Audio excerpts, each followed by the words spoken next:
አገኙ 35 ዓመት እስቲ ንገረኝ ምን አገኙ አንድ እስቲ ለውጥ እስቲ ንገረኝ ከጦርነት ከስደት ከውትድርና በረከት ስምኦን ሲታሰር ባህር ዳር ቤት ውስጥ ነው የታሰረው እኚህን ሰውዬ ግን ሲሚንቶ ላይ ብርድ ላይ ቀቅለው አሰቃይተው ገለው እነሱ በእግራቸው ይሄድ የወለኔ ህዝብ ምክር ቤትን ካፈረሱት ግንባር ተቀደመው አንዱ እሱ ከማን ከበረከት ትእዛዝ ተቀበሉ አሁን ሽመልስ ምናምን ሙሰኛ አይደሉም የሚል ሰው ይመጣል ነበረከት ሌባ ናቸው በረከት ሌባ ነው እኔን ክሰሳ የሚፈልግ አሳየዋለሁ ፎቅ ያለበትን አዲስ አበባ ውስጥ ያለውን ሆቴል አሳየዋለሁ ለንደን ውስጥ በማን ምን እንደተገዛለት እናገራለሁ የት ነው ይሄንን ህዝብ ልገንጥለው ምትሉ መጀመሪያ ኢትዮጵያን የመሰረተ ህዝብ ነው ታሪካዊ ነው ኢትዮጵያ አካል እንትን ነው መስራች ነው ትግራይ የት ነው የምትሄደው ባለቤት እኮ ነው እንዴ ጥቂት ግለሰቦች ተነስተው እኮ እንገንጠል ምናምን ስላሉ የምትገነጠል ከተማ አይደለችም አገር አይደለችም አንድ ሰው እኮ ነው እየገዛቸው ያለው 30 ዓመት በጫካ 35 ዓመት በስልጣን 65 ዓመት አንድ ሰው ይገዛል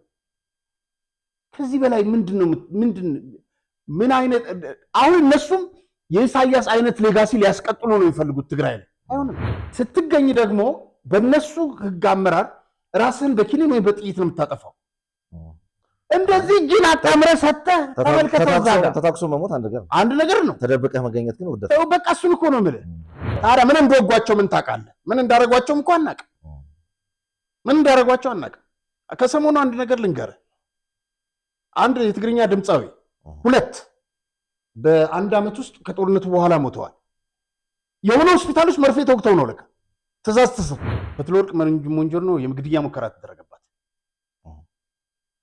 ለጥቂት ነው ያመለጠችው በጣም ለጥቂት ያለፈው ሳምንት ውስጥ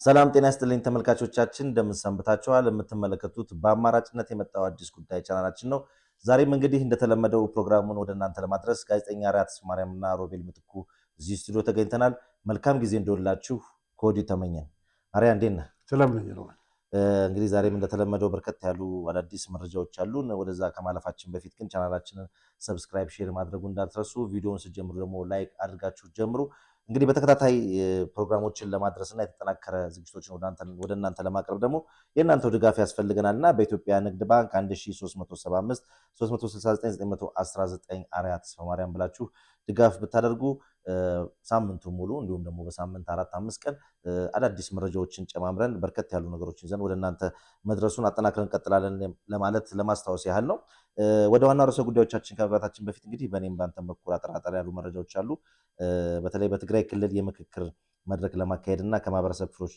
ጋር አጀንዳ ለማሰባሰብ የሚያስችል እንቅስቃሴ መጀመሩ እንግዲህ ተሰምቷል ኢትዮጵያ ሀገራዊ ምክክር ኮሚሽን እንደገለጸው ከሆነ የትግራይ ህዝብ ሌሎች ኢትዮጵያውያን ጥያቄ ያለው በመሆኑና ጥያቄውን በምክክር ሂደት መመለስ ስላለበት ለዛ አመቺ የሆኑ እንቅስቃሴዎችን ጀምረናል ብሏል በክልሉ ከሚገኙ 4 ዩኒቨርሲቲዎች ምሁራን ከ7 የፖለቲካና የሲቪክ ማህበረሰብ አባላት ጋር ሀገራዊ ምክክር መድረኩ ስለሚካሄድበት ሁኔታ ውይይቶች መደረጉን በቀጣይም የነሱ ድርሻ ምን ይሁን በሚለው ላይ መነጋገራቸውን እንግዲህ የሀገራዊ ምክክር ኮሚሽን አስታውቋል ትግራይም እንግዲህ የዚህ ተቋዳሽ ትሆናለች ተብሎ የሚጠበቀው ምን አይነት ነገሮች ይነሳሉ እንግዲህ ወደፊት ደግሞ ያለውን ነገር አብረን ምን ለተመልካቾቻችን ምን አሳውቅ ይሆናል ባንተ በኩል አጫጭር መረጃዎች ካሉ እነሱ እንስማ በጣም ጥሩ በቀደምለት ወደ አዲስ ልብ ህክምና ጎራ ብዬ ነበር እዛ ያሉ ሐኪሞችንና ማቃቸውን ያው የሚሄድበት ስላጣው ማለት ነው ከዶክተር ፍቅሩ ማሩ ጋር በተያያዘ የሰማሁት ነገር በጣም የሚያሳዝን ማለት ስዊድን ተቀብረዋል ምክንያቱም ቤተሰቦቻቸው እዛ ስለሆኑ አሟሟታቸውን ያሳዝነኝ ታስረው እያለ እስር ቤት እያሉ አንድ ሳምባቸው ተጎድቶ ነበር ለካ በአንድ ሳምባ ነበር ያ ወደ ካንሰርነት ተቀየረ ይህን ሁሉ ያደረጉት እነ በረከት ናቸው በረከት ስምኦን ሲታሰር ባህር ዳር ቤት ውስጥ ነው የታሰረው እኚህን ሰውዬ ግን ሲሚንቶ ላይ ብርድ ላይ ቀቅለው አሰቃይተው ገለው እነሱ በእግራቸው ይሄዳሉ እኔ በእውነት ነው የምነግርህ የዶክተር ፍቅሩ ቤተሰብ በሆን እከሰዋለሁ መልሼ በረከትን እነሱ ቆመው ይሄዳሉ እንደዚህ አይነት ግፍ ፈጽመው ለኢትዮጵያ ብዙ መስራት የሚችሉትን ሰውዬ በዚህ መልኩ አሰናበቷቸው አሰቃይተው በረከት ስምኦን ያሉ ተኝተው ነበር እኮ ታማው ሆስፒታል ታዲያስ ቂሊንጦ እያሉ ታዲያ ምን እንደወጓቸው ምን ታውቃለህ? ምን እንዳደረጓቸውም እንኳን አናውቅም። ምን እንዳደረጓቸው አናውቅም። ከሰሞኑ አንድ ነገር ልንገርህ። አንድ የትግርኛ ድምፃዊ 2 በአንድ ዓመት ውስጥ ከጦርነቱ በኋላ ሞተዋል። የሆነ ሆስፒታል ውስጥ መርፌ ተወግተው ነው ለካ ትእዛዝ ተሰጥቶ የወያኔዎቹ እጅ አዙር እንትን ትእዛዝ ሰጥተው ቤተሰቡን መረበሽ ስለማልፈልግ ነው 2ቱ ድምፃውያን እንዲገደሉ ተደርገዋል ባለፉት 4 ዓመታት። እኚህንም ሰውዬ ምን እንደሰጧቸው አናውቅም።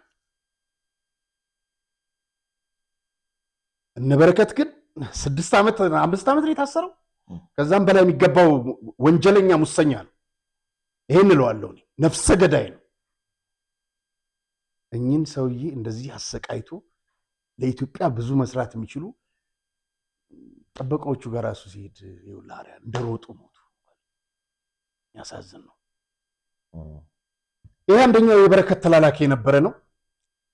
እነ ብርቱካንን እኚህን ዶክተር በጣም ብዙዎቹን እየወጣ ሚዲያ ላይ ስም ያጠፋ የነበረ ሌባው ሽመልስ ከማል ነው። ፈረንሳይ ይገኛል አሁን። በነገራችን ላይ የሚያሳዝን ነገር ልንገር፣ በጣም ባለጌ ሰው ነው ሽመልስ። ከ6 ሴቶች 12 ልጅ እንደወለደ ታውቃለህ? ዛሬ ነው ሰው ነውረኛ እኮ ነው። ዞሮ ብሎም አይጠይቃቸውም። 2 ልጅ ነው የወለደላቸው። አሁን ስለሱ አይደለም ግን ሴቶቹ ያሳዝናሉ ኢትዮጵያውያኖቹ። ኤኒዌይ ይህንን ያመጣውልን መሰለ የተረጋገጠ ማስረጃ ስላገኘው የወለኔ ህዝብ ምክር ቤትን ካፈረሱት ግንባር ተቀደመው አንዱ እሱ። ከማን? ከበረከት ትእዛዝ ተቀብሎ። አሁን ስታየው ይሄም እኔ አብሬው ሰርቻለሁ። ሌባም አይመስለኝም ነበር። ፈረንሳይ ቤት ገዝቷል አሉ። ይገርማል። የዳኛ ቢሆንም በኋላ ለነጻው ሚዲያ ቅርብ ነበር። አዎ እንዴ አብረን ሰራ ነበር። ሪፖርተርም ኒሻን ነው ኔሽን የሚልና ኒሻን እና የሚገርም ነገር የወለኔ ምክር ቤት ያፈረሰው ይሄ ነው የዛሬ 16 ዓመት። እሱ ብቻ እንዳይመስልህ ፈረንሳይ ውስጥ አሁን ሽመልስ ምናምን ሙሰኛ አይደሉም የሚል ሰው ይመጣል። እነ በረከት ሌባ ናቸው። በረከት ሌባ ነው። እኔ ንክሰሳ የሚፈልግ አሳየዋለሁ። ፎቅ ያለበትን አዲስ አበባ ውስጥ ያለውን ሆቴል አሳየዋለሁ። ለንደን ውስጥ በማን ምን እንደተገዛለት እናገራለሁ። ዛሬ ሙስና በገንዘብ ብቻ አይደለም እኮ። ዶክተር ፍቅሩን ማሮ የሚያክል ሰው ነጠቁን እኮ። ከዚህ በላይ ሙስና ምን አለ? የሰው ህይወት እየነጠቅ እየገደልክ በመርፌ እያስገደል በተለያየ መርዝ እያስጠፋ በጣም ነው ያዘንኩት። መልካም ሮቤል፣ ይሄ ልጅ ቴዲ ይባላል። ክልስ ነው፣ አበሻም ነው፣ እንትንም ነው፣ የመንም ነው። እና በነገራችን ላይ ያንተም አድናቂ ነው። እና አጋጣሚ እዚህ ምንድነው ጌቱ ኮሜርሻል ህንፃ ላይ ሲሄድ እዛ አግኝቶኝ የሚገርም ነው። እኔ እዚህ ሀገር አሁን ሽቶ የሚሰራ ሰው አላውቅም። እዛው ቁጭ አድርጎ ያሳያል እንዴት እንደሚሰራ። አዎ እና ይሄ ኡድ ምናምን ካመጣለት እንትን ያደርጋል። ሊበረታታ የሚገባው ሰው ነው። እንትኑን ሳየው ደስ ብሎኝ ነው ፎቶግራፍ አንስቼ የመጣሁት። ቴዲ በርታ ምንድነው የሚለው ሮማ። አዎ እና በጣም ጎበዝ ልጅ ነው። ሁለተኛ ፎቅ ላይ ነው ምናምን ያለው እና ሮማ ስሜል ጉድ። አዎ በጣም እና ራሱ ነው የሚሰራው። እኔ ኢትዮጵያ ውስጥ እኔ የሚሰራ አካል ካለ አሉ ሽቶ። ይሄ ጌት ኮሜርሻል ህንፃ ላይ ነው። ሁለተኛ ግን እንደዚህ የሚሰሩ ሰዎች አሉ ወይ? የሱ በጣም የተለየ አሰራር ነው እና እንደዚህ አይነት እንትኖች ብናበረታታ ገባ። ጎበዞች ናቸው በቃ እውነት ነው። እና ቴዲ በዚህ አጋጣሚ ደግሞ ሄደና ለሮቤል ሽቶ አምጣ ማስታወቂያ እንሰራለን። ሰራንለት። እውነት ነው። እንግዲህ ጎቲ ኮመርሻል ህንፃ ላይ ሄደው ሊያገኙት ይችላል። በጣም ጎበዝ ልጅ ነው። ወጣቶችን አበረታታለን። መልካም። ወደ ዋናው ርዕሰ ጉዳዮቻችን ከመግባታችን በፊት የዴምሲ ሪል ስቴት መልእክት አለ። እሱን ሰምተን ተመልሰን እንመጣለን። ከዛ በፊት ግን እንግዲህ ለቡ መብራት ከሚገነቡት መንደራቸው የመጨረሻ የሆነውን ብሎክ ለሽያጭ አውጥተዋል። ዴምሲዎች ከ5ኛ ወለል ጀምሮ በሚፈልጉት የወለል አማራጭ ማግኘት ትችላላችሁ። ከዚህ በፊት ለሽያጭ ከወጡት ብሎኮች ላይም ግንባታቸው ከፍ ካሉት ብሎኮች አማራጮች እንዳሉ በጥራትና በፍጥነት እየተሰራ እንደሆነም እኛ በስፍራው ሄደን ጎብኝተናል፣ ለማየትም አረጋግጠናል። አዲስ ጉዳይን አይተን የመጣ ነው ለሚሉ ደንበኞች ደግሞ ቅናሽ አድርገናል ብለዋል። በ0997 063949 በመደወል ወይም በዋትሳፕ በማነጋገር በአካል በመሄድም መጎብኘት ትችላላችሁ። ዴምሲ ሪል ስቴት ዘለቄታዊ ቤት ዘለቄታዊ ሀብት ነውና ዘለቄታዊ ሀብት አፍሩ እያላችሁ ነው። በዚህ ቁጥር ደውላችሁ የበለጠ መረጃ ማግኘት ያላችሁ። ማስታወቂያውን ሰምተን ተመልሰን እንመጣለን። እስከ 2 ሚሊዮን ብር ቅናሽ የተደረገባቸው የመኖሪያ ቤቶች ከተወዳጁ የሂልሳይድ መንደር ውስጥ ለሽያጭ መጨረሻ በሆነው የዲያስፖራ ብሎክ ቁጥር 3 ላይ ከስቱዲዮ እስከ ባለ 4 መኝታ ቤቶችን ከተጨማሪ የሰራተኛ የላውንደሪና የዕቃ ክፍል በአንድ ያካተቱ በ8% ቅድመ ክፍያ የቤቱን 60% ደግሞ እየኖሩበት ወይም ማከራይተውት በ20 ዓመት ቀስ ብለው መክፈል የሚችሉት ባለ 1 መኝታ በ431 ሺህ ብር፣ ባለ 2 መኝታ በ619 ሺህ ብር፣ ባለ 3 መኝታ በ751 ሺህ ብር እንዲሁም ባለ 4 መኝታ በ1 ሚሊዮን ብር ቅድመ ክፍያ ብቻ። ሱቆችን ከ20 ካሬ ጀምሮ ይምጡና የግሉ ያድርጉ። ይህን ቪዲዮ አይተው ለሚመጡ 20 ደንበኞች ብቻ እስከ 30% የሚደርስ ታላቅ ቅናሽ አቅርበን እየጠበቅኑት ነው። በ0997 063949 ላይ በመደወል የዘመናዊ መንደራችን አካል ይሁኑ። መልካም። ከዴምስ ሪል ስቴት መልእክት ተመልሰናል። ትናንት አርብ በኢትዮጵያ መከላከያ ሚኒስቴር የተዘጋጀ መድረክ ነበርና በስፍራው ተገኝተ እንደነበር አውቃለሁና ዝግጅቱ ምን አስመልክቶ ነው የተካሄደው? ምን ነገሮችን ታሰብት? እስቲ እዛ ላይ እናውራ። እንግዲህ እዛ ላይ ትላንት በነበረው ዝግጅት መከላከያን ኢንተርፕረነርሺፕ እና ኢኖቬሽን ማዕከል በማድረግ ተልዕኮ የመፈጸም አቅማችንን እናሳድጋለን የሚል ነው። በጣም ደስ የሚለው ደግሞ በ2030 ዓ.ም የኢትዮጵያ መከላከያ በዚህ በኢንተርፕረነርሺፕ እና በኢኖቬሽን ከአፍሪካ ግንባር ቀደም ተቋም ሆኖ ማየት፣ እነዚህ ናቸው ዓላማዎቹ። በተለይ ደስ ያለኝ በክብር የተሰናበቱና የተሰዉ ከፍተኛ የአካል ጉዳት የደረሰባቸው የሰራዊት አባላትና ቤተሰቦች መልሶ ማቋቋም እና እነዚህ በጣም ደስ ነው ያለኝ። እዛ ስብሰባው ላይ ማለት ውይይቱ ላይ አንድ መድረኩን ያደርግ የነበረ በተለይ ፕሮጀክት ከሚሰሩት ውስጥ ስሙ ጠፋኝና ስሙንም አልገለጸም ይመስለኛል። እና ምንድነው ያስተላለፈው በዛ መሃል ለምሳሌ መጀመሪያ ይሄን ፕሮጀክት ከመጀመራችን በፊት ጥናት ያደረግነው 90 ባሎቻቸው የሞቱባቸው ሚስቶችን ነውና እነሱን ያደረግን በዛ መነሻው አደረግንና ያው ወደ ተግባር ገባንና ከዛ ውስጥ 20 የሚሆኑት አሁን እኛ ጋር በስራ ተሰማርተዋል። እስቲ ተነሱ ሲል 5 ተነሱ። በሰሜን ዕዝም ባሎቻቸው የሞቱባቸው የትግራይ ተወላጆችን አግኝቻለሁ እዛና ፊልድ ማርሻል በእለቱ በጣም ጥሩ ንግግር አስተላልፈዋል። እስቲ እናዳምጠው። በምናገርበት ጊዜ ብዙ የተጎሳቆሉ ለመርዳትም አቅሙ ስለሌለ መርዳትም አንችል ስናያቸው ግን ልባችን የሚነኩ የሰራዊት ቤተሰቦች አሉ። እነሱን ያሰምን ከሆነ ተአምር መስራት እንችላለን። ማሰብ ጀምረናል። የኢትዮጵያ ሕዝብ መከላከያ ሰራዊትን ይወዳል። ባንዳውን ትቼ የኢትዮጵያ ሕዝብ እንደ ሕዝብ መከላከያ ሰራዊት ይወዳል። መከላከያ ሰራዊት አለ ማለት ሉዓላዊነት አለ ማለት ነው። መከላከያ ሰራዊት የለም ማለት ተበትነሃል ማለት ነው። እኔ ይሻላለሁ፣ የኔ ሐሳብ ጥሩ ነው፣ እኔ በልጣለሁ፣ ይሄ ያለው ትክክል አይደለም ወዘተ እያለ ሊለፈልፍ ይችላል። አገር ማዳን ግን አይችልም። ማንም እንደዚህ አይነት ኃይል አገር ማዳን አይችልም። ሁሉ ጭቅጭቁ፣ ንትርኩ፣ እኔ ይሻላለሁ ባይነቱ፣ እኔ የበለጠ ልውሰድ ባይነት የሚለውም የሚመጣ ከሆነ እኔም ተጎድቻለሁ የሚለውም የሚመጣ ከሆነ አገር ሲኖር ነው። አገር ሲኖር እዛ አገር ውስጥ እንደፈለክ ትጫወታለህ። አገር ከሌለ ግን ትሰደዳለህ እንጂ የምትጫወተው ፖለቲካ የለም። የኢትዮጵያ ሕዝብ ይሄን ስለሚያውቅ በሙሉ ከጫፍ እስከ ጫፍ የመከላከያ ሰራዊት ደጋፊ እንደሆነ እናውቃለን።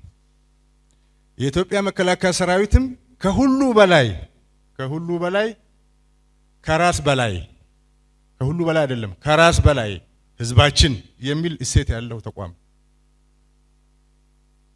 ስለዚህ ህዝብ ያከብራል፣ ህዝብ ይንከባከባል፣ ህዝብ ይረዳል፣ ህዝብ ያድናል። ጠንቃቃ ሰራዊት ነው። ማዕከሉ ህዝብ ስለሆነ ጠንቃቃ ሰራዊት ነው። ሁለቱ የህዝቡ ለተቃውሞ ያለው ክብርና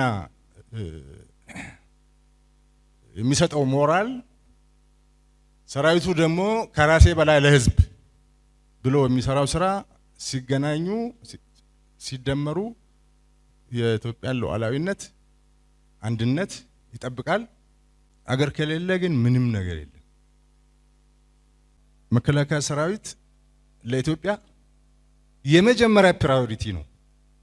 ከማንኛውም የመንግስት መስሪያ ቤት በላይ የመጀመሪያ ፕራዮሪቲ ነው። ሌላኛው የመንግስት መስሪያ ቤት መከላከያ ሲኖር ነው የሚኖረው፣ እንደ መስሪያ ቤትም ኦፕሬት የሚያደርገው የሚሰራው፣ ለአገሩ የሚገባው ሚና የሚጫወተው ይሄ ሲሆን ነው።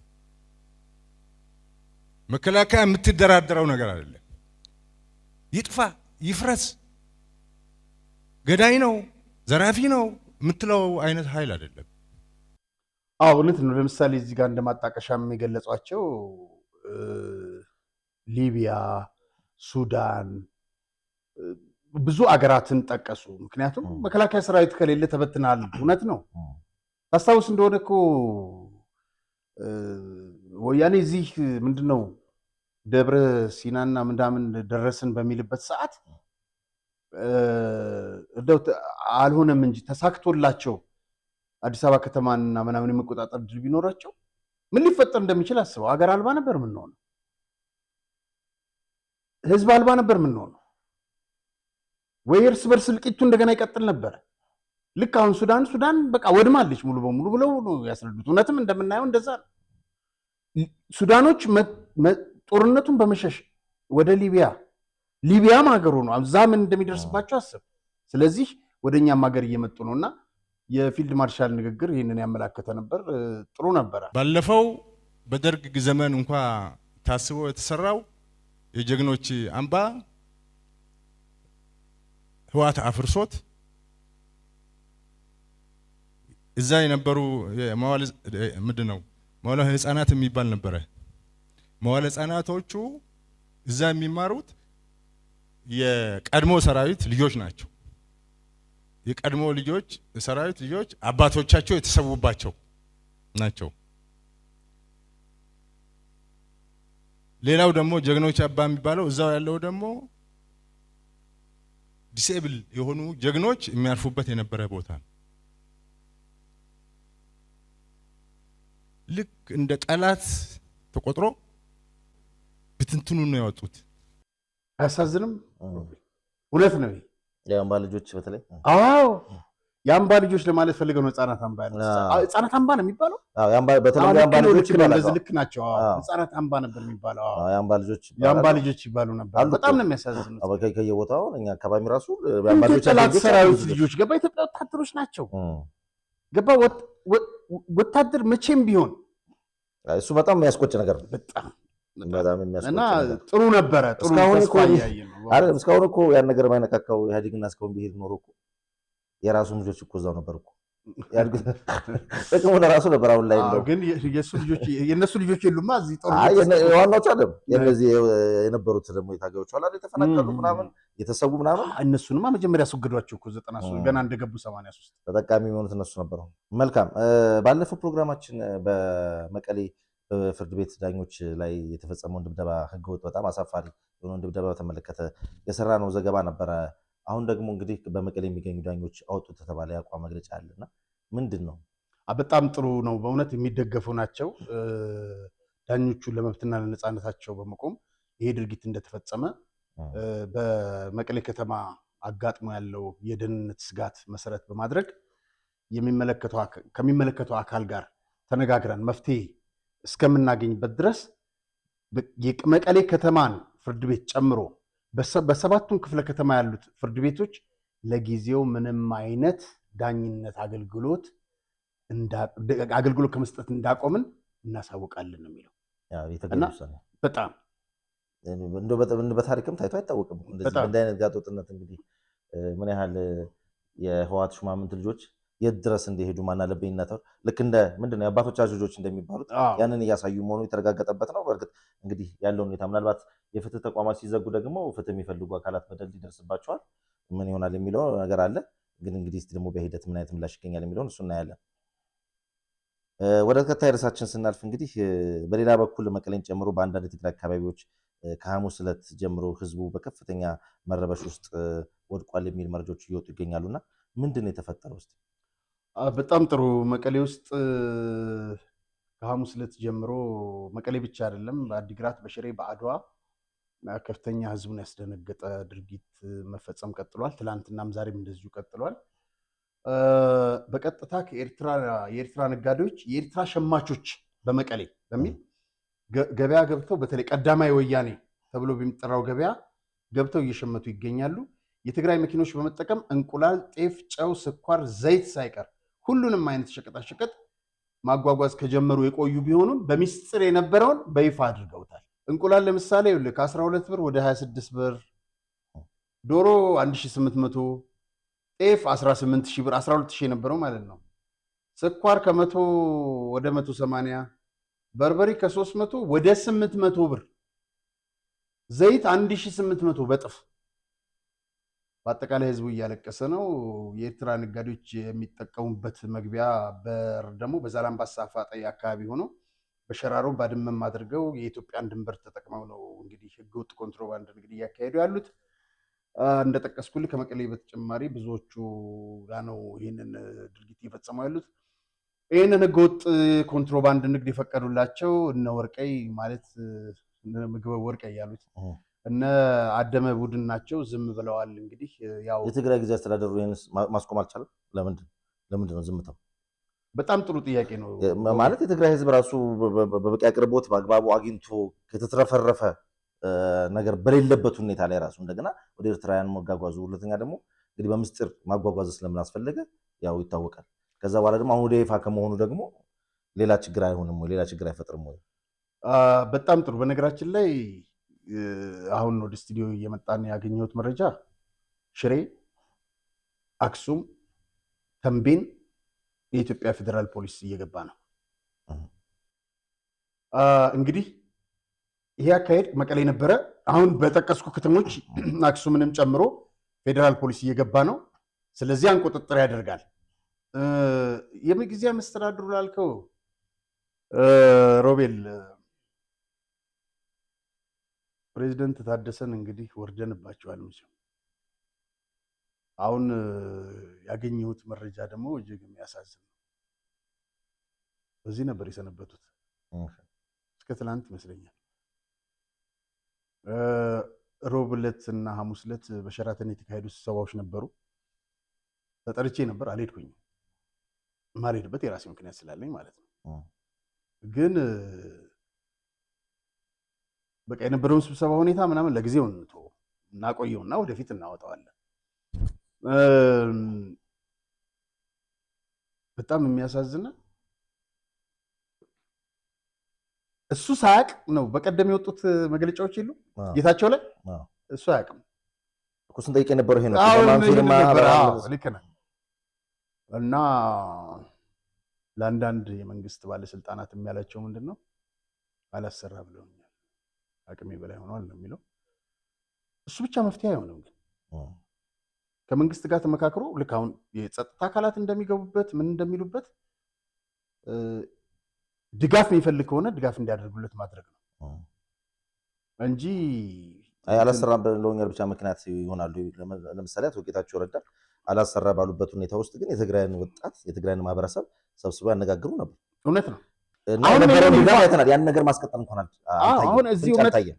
አሁን እዚህ መጥተው ታደሰ በጓሮ በር ከሚያወሩ ይልቅ ለግለሰብ ለባለስልጣናት አግኝቶ እሱ መፍትሄ አይሆንም። ጌታቸው እየወጣ ምንድን ነበር ሲያደርግ የነበረው? ህዝቡን ዛሬ ከጠርሙስ ውስጥ ገንፍሎ እንዲወጣ በትግራይ ላይ ትልቅ ንቅናቄ እንዲፈጠር ያደረገው የጌታቸው ወጥቶ መናገር ነው። ይህንን ማድረግና ለህዝቡ እውነቱን ማሳወቅ ይጠበቅባቸዋል። መልካም እንግዲህ እዛው አሁን ህብረተሰቡን ማነጋገር አለበት እያለን በምንልበት ሁኔታ ላይ ከዛ ጋር ተነካኪ የሆኑ ነገሮች አሉ። እንግዲህ በትግራይ አብዛኛው አካባቢዎች ቤት ለቤት የተጀመረ ቅስቀሳ አለና ቅስቀሳው ምንን አስመልክቶ ነው? ከዚህ ጎን ለጎን ደግሞ ለአባሎቻቸው ሚስጥር እንዲጠብቁ የተነገራቸውም ነገር አለ።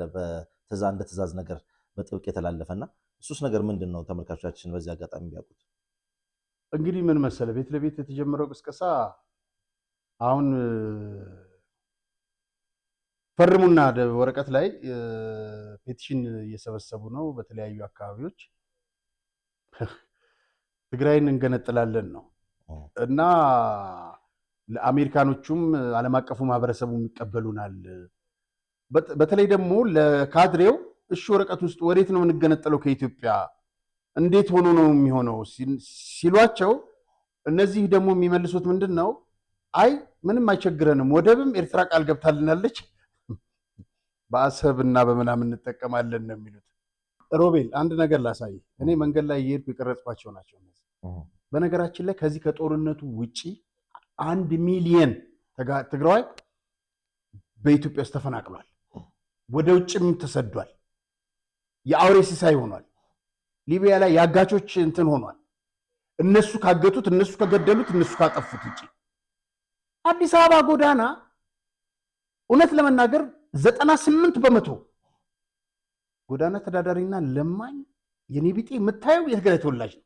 5-6 ልጆቿን አቅፋ የት ነው ይሄንን ህዝብ ልገንጥለው ብትሉ መጀመሪያ ኢትዮጵያን የመሰረተ ህዝብ ነው። ታሪካዊ ነው። ኢትዮጵያ አካል እንትን ነው፣ መስራች ነው። ትግራይ የት ነው የምትሄደው? ባለቤት እኮ ነው። እንዴ ጥቂት ግለሰቦች ተነስተው እኮ እንገንጠል ምናምን ስላሉ የምትገነጠል ከተማ አይደለችም፣ አገር አይደለችም። ግን ተመልከትልኝ፣ እቺ እናት 4 ልጆች አሏት። በዛ ላይ ደግሞ እርጉዝ ነች። የሚያሳዝነው ነገር ተመልከት።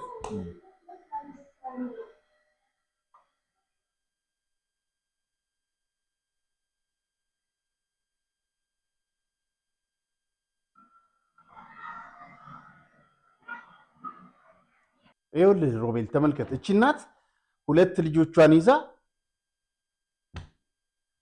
ይሄንን አሁን በቃ አሁን የውጭ ያለው አብዷል። ስለ ኤርትራን እኛ ስለ ኤርትራ በዓል ምን አገባን? ነፃነት እንደ ኤርትራውያኖችም ተገንጥለው ወንድሞቻችን ናቸው። ምንድን ነው ያገኙ? 35 ዓመት እስቲ ንገረኝ። ምን አገኙ? አንድ እስቲ ለውጥ እስቲ ንገረኝ። ከጦርነት ከስደት ከውትድርና ምንድን ነው ያገኙት? ፈቅ ያለ ነገር አንድ ሰው እኮ ነው እየገዛቸው ያለው።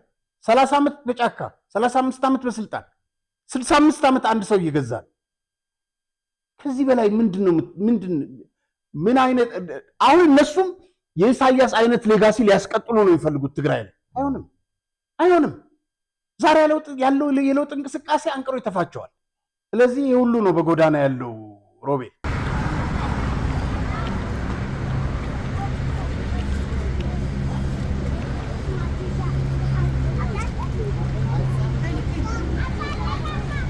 መልካም ወደ ቀጣይ ርዕሳችን ስናልፍ እንግዲህ ባህላዊ ጀነራል ከሚባሉት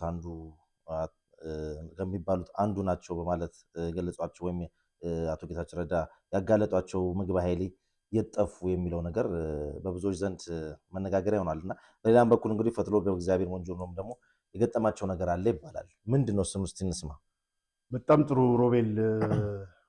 ጌታቸው ረዳ ከተናገረ በኋላ ወይም ስለ ምግብ ካጋለጠው በኋላ ያው 90 ኪሎ ሜትር ላይ ሆኖ ወደኋላ የሚሸሸውን ሰራዊት ያስጨርስ ነበር አለ። ስም አልጠቀሰም። እኛ ግን አጋለጥ ነው። ያ ተደማምሮ አክርፎ 3 ቀን ከቤት አልወጣም። ምግብ 3 ቀን ከቤት ሳይወጣ ከዛ በኋላ ነው የወጣው። ከማንም ጋር አይገናኝም ነበር እዛ። ገና 3 ቀን አይደለም 30 ዓመትም እድሜ ካለው ማለት ነው። ፍርድ የሚያገኝበት ቀን ሩቅ አይሆንም። ሌላው አብዛኞቹ አመራሮች መቀሌ የሉም። በጣም የሚገርም መረጃ ነው የምነግርህ። ፈትለወርቅ ሞንጆሪኖ የግድያ ሙከራ ተደረገባት። ለጥቂት ነው ያመለጠችው፣ በጣም ለጥቂት። ያለፈው ሳምንት ውስጥ በጣም ከአስተማማኝ መረጃ ነው ያገኙት። በነገራችን ላይ ተኳሹ ሊገላት የነበረው ከጋርዶቿ የተተኮሰው ጥይት ጆሮውን ገንጥሎት ነው የለው። ይሄ በጣም ተጎድቷል። ጆሮው ግን ሌላ ጉዳት አልደረሰበትም። የሚገርም ነገር በህይወት ተርፏል። በህይወት ተርፎ በጣም በአስተማማኝ ሁኔታ ላይ ነው ያለው። ምንም ከትግራይ ወጥቶ ማለት ነው። አንድ ቀን ማንነቱን በምስል ጭምር ይዘን እንመጣለን። ግን ለመሰለ ለጊዜው ቤተሰቡ ላይ ጥቃት ሊደርስ ስለሚችል ነው ማንነቱን ከመግለጽ የምንቆጠበው እንጂ ለጥቂት ነው ያመለጠችው። ጋርዶቿ ናቸው ተኩሰው ያዳኗት። ይህንን ይመስል ነበር። መልካም። ምናልባት ስለ ሞንጆሪኖ ካነሳን እዚሁ የኔታ ስቱዲዮ ቁጭ ብለን እናንተ ከአመታት በፊት ያወራነው በሷ ጉዳይ ያወራነው የሰራነው ዘገባ ነበርና ምናልባት ተመልካቾች እኔ አስታውሰዋለሁ ተመልካቾቻችን በዚሁ አጋጣሚ ቢሰሙትና ቢያስታውሱት ጥሩ ነው ብዬ ነውና ምክንያት አለኝ። ጥሩ ነው። ምንም እኔ አንድ ነገር ልንገርህ፣ በመጀመሪያ ደረጃ የሚሰራ ሰው ይሳሳታል። ግን እኔ የዛን ጊዜ ታስታውስ እንደሆነ ያወራ ነው ሞንጆርኖና ደብረጽዮን ተገለዋል አንገታቸው ተቆርጦ ብለን አወራን። ይሄንን ከመከላከያ ምንጮች አላረጋገጥንም ነው ያለው። ይዘን ቀርባ ነው እንደፊት ብለን አዎ ከትግራይ መስተዳድር ነበር ያ ልጅ አሳሳታይ ልጅ አለ። እዚህ የሚገርም ነገር አሁን እንደው 3 ሰው ይዞ ፓርቲ ሊመስረት ምናምን የሚል አጨርባሪ ነው። እኔ አላቅም አምኜዋለሁ በወቅቱ ግን አምነ ነው። እሱ ብቻ እኮ አይደለም ሁሉም እንትኖች ጌታቸው አሰፋ ሞተ ብለው እኮ ዘግበዋል ሚዲያዎችም። እሱ ብቻ እንዳይመስል ይሄን ጉዳይ እኔ የምሸማቀቅ ሰው አይደለሁኝም። የስብሐት ነጋን መያዝ እኮ መጀመሪያ ቅድሚያ ያወጣ ነው እኔ ስለማልወድ ነው። በፌስቡክ መጀመሪያ የነስዩም መስፍን መረሸም መጀመሪያ እኛ ነው ያወጣ ነው። ያኔ ውሸታም ሲሉ ነበር መንግስት ያደረጋጋ። አዎ ደግሞ የሚገርም የሆነ ነገር የሚያነሱት ሰዎች እና ማመሰሉ እኔ አልሰማቸውም። ሰው ሲልክልኝ ዝም ብዬ ስቅና ተዋዋለሁ። ዶክተር አብይ አህመድ የዛሬ 2 ዓመት ሞተ ታስታውሳለህ? 1 ወር ነው 2 ወር አልጠፋም። ተገንዟል።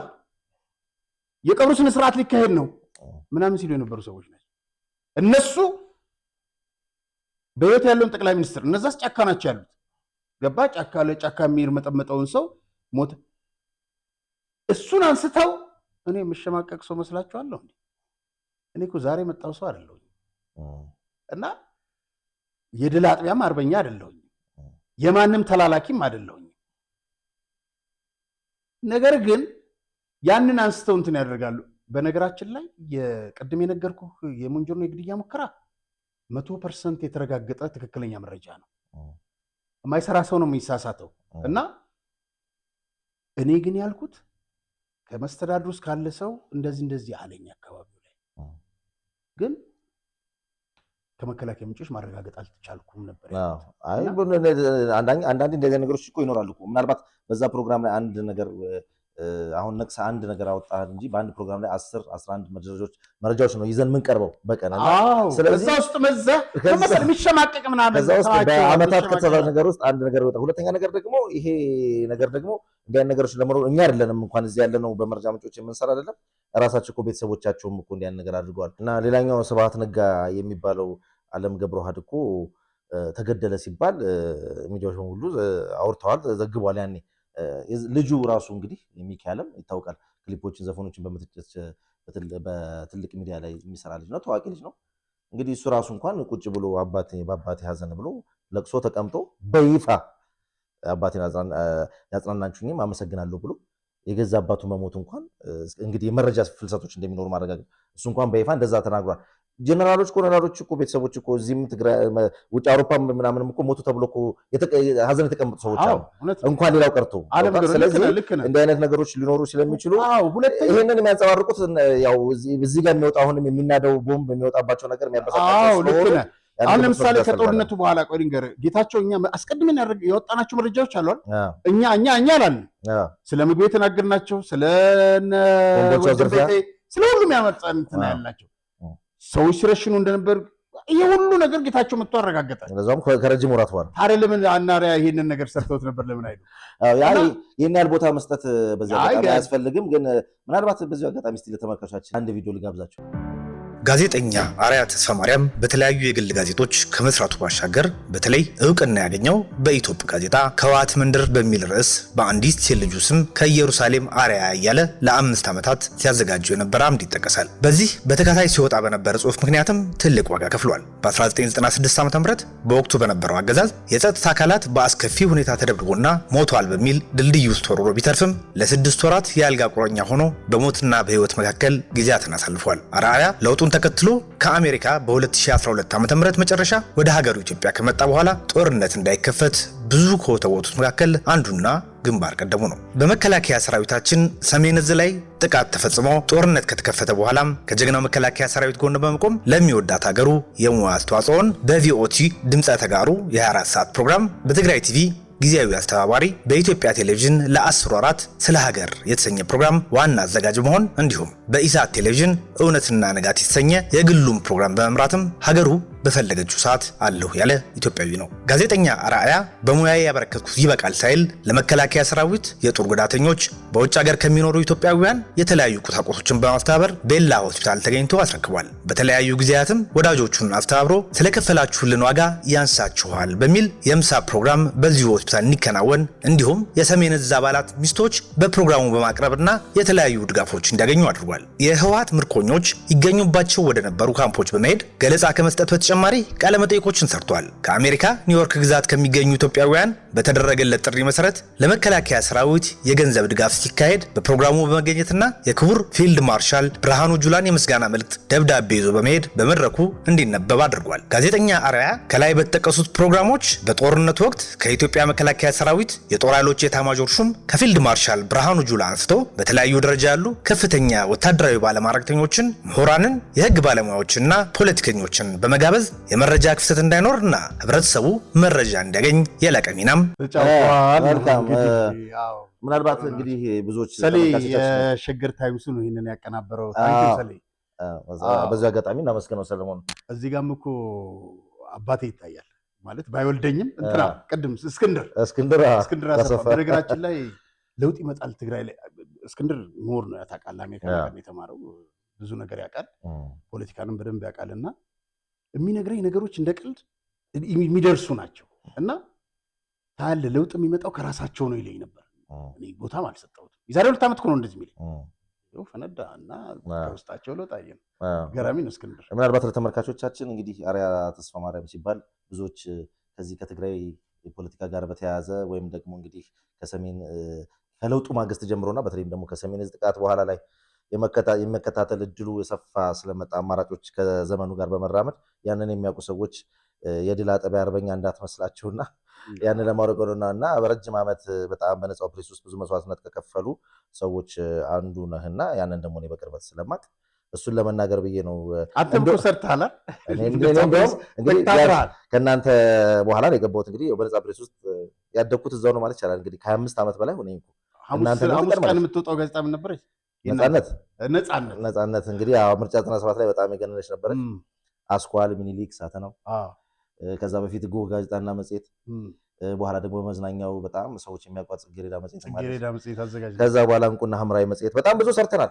አሁን እስከ በለውጡ ማግስት ኩራተኛ ነበር፣ ታጅበ ነበር የምትሄደው። በለውጡ ማግስት ደግሞ እንግዲህ ጊዮን መጽሔት እና በዚሁ አጋጣሚ እንግዲህ ለተመልካቾቻችንም ለአንተም ምስጋና ለማቅረብ እንግዲህ ከለውጡ ማግስት ጀምሮ ጊዮን መጽሔት ዋና አዘጋጅ ሆኜ ይሰራ ነበረ። እንግዲህ ዛሬ 4 ዓመት ገደማ ደግሞ ወደ የኔታ ስቱዲዮ ከዘመኑ ጋር ወደ ሚዲያ እንድመጣ ያረከኝ አንተ ስለሆንክ በዚሁ አጋጣሚ ለማመስገን ነው። እዚህ ላይ ቆሽተ ነው ወደ ሌሎች ሰው ግን ሻይ ጋብዘኝ አጣቀም ተመልካቾች ፊት እያሰጣኝ ነው። እሺ መልካም፣ ወደ ቀጣይ ጉዳያችን ንግባ። መልካም እንግዲህ እንደመቋጫም እንዲሆነን የቀድሞ የመቀሌ ከንቲባ አትክልት ኃይለሥላሴ ከደብረጽዮን ጋር በተያያዘ ትናንት በፌስቡክ ገጻቸው ያሰፈሩት ነገር አለና እሱ ነገር ምንድነው? እሱን እንስማ እስቲ።